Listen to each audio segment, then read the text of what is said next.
मुर्सद साहब बहुत शुक्रिया, आपने हमें ज्वाइन किया। आज कराची में पीपल्स पार्टी के खिलाफ दीगर ऑपोजिशन पार्टीज ने एहतजाज किया, जिसमें तहरीक इंसाफ, MQM, GDA थी। इसके अलावा जमात इस्लामी ने तो 16 दिन से धरना दिया हुआ है और एक ही मुतालबा है तमाम पार्टीज का कि पहले पीपल्स पार्टी जो है वो बल्दियाती कानून को वापस ले और इसके बाद ऑपोजिशन के साथ बैठे और इत्तफाक राय से बिल मंजूर करे। क्या पीपल्स पार्टी करेगी, ये बिल वापस लेगी और फिर एक मुश्तरका कानून पर काम करेंगे आप? बिस्मिल्लाहिर्रहमानिर्रहीम। शहजाद, आपके सवाल के दो हिस्से हैं। पहला हिस्सा ये है कि वो चाहते हैं कि हम कानून को वापस ले लें। दैट मीन्स कि वो बल्दियाती इंतखाबात को वक्त पर नहीं चाहते। वो नहीं चाहते कि अगले 2, 2.5, 3 महीने के अंदर ये बल्दियाती इंतखाबात मुनक्किद किए जाएं। ये इस बात का सबूत है शहजाद कि ये राह फरार इख्तियार करने की कोशिश कर रहे हैं कि इनको अंदाजा है कि अगर इलेक्शन आजकल के जमाने में होंगे तो ना PTI, ना MQM, ना जमात इस्लामी, इनमें से किसी सियासी जमात को वोट नहीं पड़ेंगे और इसलिए ये एक नया नैरेटिव लेकर चल रहे हैं लोगों को कायल करने के लिए कि किसी तरीके से इलेक्शन को मुलतवी किया जा सके। जो दूसरा आपने बात की कि वो कहते हैं कि जी यूनानिमिटी के साथ लॉ को पास करने की जरूरत है।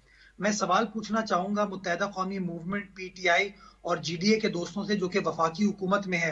उन्होंने जो अभी पिछले दिनों पार्लियामान से कानून साजी पास कराई जिसके तहत उन्होंने पाकिस्तान को गिरवी रख दिया IMF के हाथों, क्या वो यूनानिमसली पास कराई है? क्या उन्होंने ऑपोजिशन जमातों को से अग्री करा के उनका अप्रूवल लेके फिर कानून साजी कराई है? डेमोक्रेसी के अंदर जो है मेजॉरिटी रूल चलता है, अददी अक्सरियत के ऊपर गवर्नेंस होती है।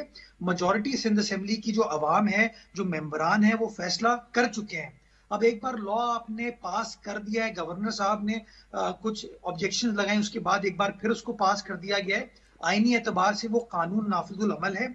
हमारा कंटेंशन ये है उस लॉ के तहत इंतखाबात होने दे और अगर लॉ के अंदर आपको कोई और बेहतरी लाने की जरूरत है तो असेंबली का फोरम मौजूद है।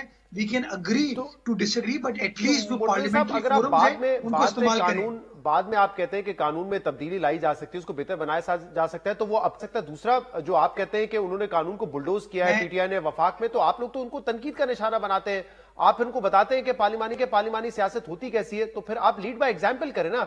आप इस अहम कानून साजी में सबकी मुशावरत शामिल करें, कम से कम उनके जो रिकमेंडेशन है उनको शामिल करें, फिर बिल पास करवा लें।